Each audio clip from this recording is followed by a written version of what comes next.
यशवंत विद्यालय औराद तालुका दक्षिण सोलापूर येथील प्रशालेत कैलासवासी गुरुसिद्धप्पा हविनाळे बहुउद्देशीय सामाजिक संस्थेतर्फे गरजूवंत विद्यार्थ्यांना 10 सायकली वाटप संस्थेचे उपाध्यक्ष डॉक्टर सी.जी. हविनाळे साहेब यांच्यातर्फे देण्यात आले व इयत्ता 10वीच्या विद्यार्थ्यांना राऊंड टेबल 41 या सामाजिक संस्थेतर्फे डिजिटल क्लासरूमसाठी एक प्रोजेक्टर प्रशालेस भेट म्हणून दिले। याचे उद्घाटन डॉक्टर सी.जी. हविनाळे साहेबांकडून करण्यात आले। कार्यक्रमाचे अध्यक्षस्थान संस्थेचे सचिव एम.डी. कमळे यांनी स्वीकारले व तसेच त्यांनी अध्यक्षीय भाषणातून विद्यार्थ्यांना मार्गदर्शन केले। कार्यक्रमाचे प्रास्ताविक प्रशालेचे मुख्याध्यापक केवटे सर यांनी केले।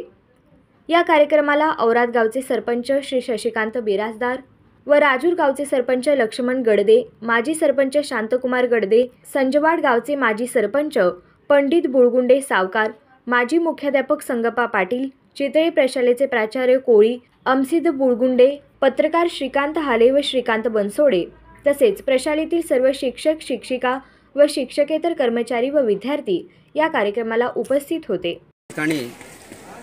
गुरुसिद्धप्पा हविनाळे बहुउद्देशीय सामाजिक संस्था भरूड यांच्याकडून माननीय चनगोंडा हविनाळे सर यांनी यशवंत विद्यालय येथील संजवाडमधील विद्यार्थी यांना 10 सायकल दिल्या।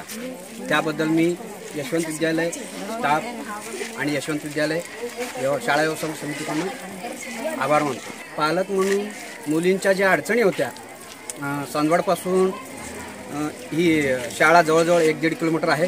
तिथून पण काही मुली वस्तीवर राहतात, 2-2, 3-3, 4-4 किलोमीटर त्यांना चालत यायला लागत असतं। सरांनी सायकली देऊन जी मदत केलेली आहे ती खरोखर अविस्मरणीय आहे आणि त्यांचे खूप खूप मनापासून आभार विद्यार्थ्यांनी पण केलेला आहे आणि पालक म्हणून आणि शाळा व्यवस्थापन समिती शिक्षकांकडून मी त्यांचे अतोनात आभार मानतो। किती सायकली दिलेले आहेत?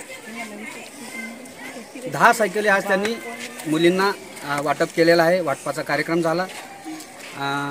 हविनाळे सरांनी जी दानशूर व्यक्ती म्हणलं तर हरकत नाही, त्यांनी जे दातृत्व दाखवलेलं आहे त्याबद्दल त्यांचे आभार। माझे नाव अंजू मीरा सापकाचे, मी इयत्ता 9वी अ मध्ये शिकते असून आज आमच्या प्रशालेमध्ये कैलासवासी गुरुसिद्धप्पा हविनाळे उद्देशीय सामाजिक संस्थेतर्फे प्रशालेतील गरजूवंत विद्यार्थ्यांना 10 सायकली देण्यात आले। यांचे मी मनापासून आभार मानते।